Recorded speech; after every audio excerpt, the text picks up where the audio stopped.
আবৃত্তি বিবেক বিক্রি।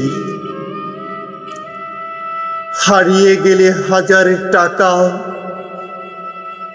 দুঃখ লাগে যত। বিবেক খানি হারিয়ে গেলেও কষ্ট হয় না তত।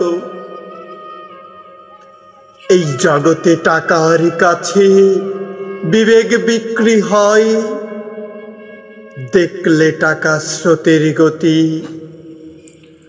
উল্টা দিকে বয়।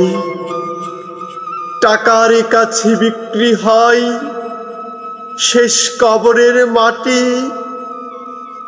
বিক্রি হয় টাকার কাছেই দেশের কলকাঠি। টাকার কাছে বিক্রি হতে যার থাকে না হুঁশ, কুলাঙ্গার সে মানুষ রূপী সাচ্চা অমানুষ।